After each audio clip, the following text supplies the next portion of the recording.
Em outubro de 2020, uma nova variante do SARS-CoV-2 foi detectada na Índia. O infectologista afirma que essa linhagem do vírus apresenta maior transmissibilidade. A Índia enfrenta um dos piores cenários da pandemia, com recordes diários de mortes. Existem diversas cepas isoladas no mundo. No Brasil já foram identificados praticamente 100 cepas e dessas, 3 a 4 são as mais importantes. Nós podemos citar a cepa do Rio de Janeiro, a cepa isolada com relação à África, a cepa com relação a São Paulo e agora essa cepa de origem indiana. As cepas, elas adquirem características de maior transmissibilidade. O maior ponto seria, então, a capacidade de disseminação, consequentemente, de infectar mais pessoas. Muitas delas também conseguem desenvolver ou apresentar maior gravidade. Entretanto, isso não é definido especificamente para essa cepa. O que isso nos chama a atenção? Nós temos que manter todas as medidas de prevenção, manutenção do distanciamento, higienização das mãos, o uso das máscaras e a extensão da vacina para a maioria da população. Só assim a gente vai conseguir reduzir essas mutações, formação de cepas mais agressivas e principalmente mais virulentas que disseminam mais a doença e com consequências às vezes até de evasão às características das vacinas. Uma grande preocupação é que essas cepas mutantes que vão sofrendo seleção natural possam não responder de forma satisfatória às vacinas hoje vigentes.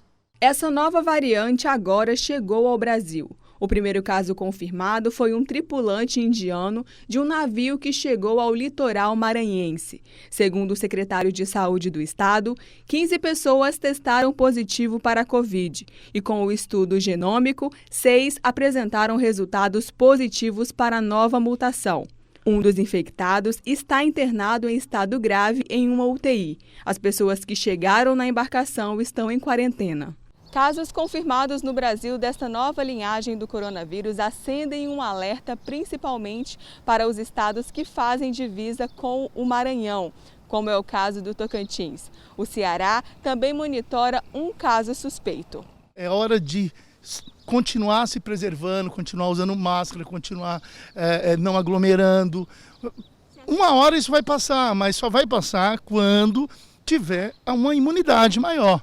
E essa imunidade, segundo os estudos, entre 60% e 70% da população imunizada. Segundo especialistas, somente a vacina poderia reduzir os índices de contaminação e mortes pelo vírus. Mas após 4 meses de imunização, somente 15% da população tocantinense foi vacinada. O processo de vacinação, e isso já avaliado em outros países do mundo, mostraram que quanto mais rápida e quanto maior a população coberta com a proteção vacinal, nós conseguimos sim diminuir essas mutações, essas variações das cepas. Por isso uma situação hoje chamada no Brasil como um celeiro de mutações, porque nós temos um país de características continentais extremamente grande e esse é o grande desafio para a vacinação no Brasil, tendo em vista a grande população que nós temos.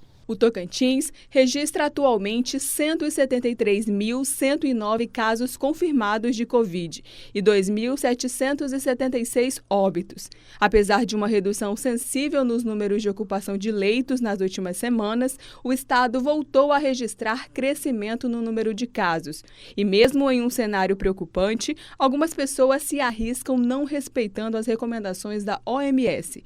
Imprudência reforçada pelo presidente Jair Bolsonaro e o governador Mauro Carlessi. Os dois circularam sem máscaras em contato com muitas pessoas durante a última visita do presidente ao Tocantins. Nós, apesar da vacina, apesar de uma situação um pouco mais calma com relação à lotação de hospitais, nós ainda estamos enfrentando o Covid, a infecção pelo coronavírus, e nós precisamos sim, por um longo período na nossa vida, sabermos nos comportar frente a essa pandemia. Para quê? Para que não haja superlotação e mortes associadas à falha da estrutura de saúde, uma coisa que nós temos visto em vários locais.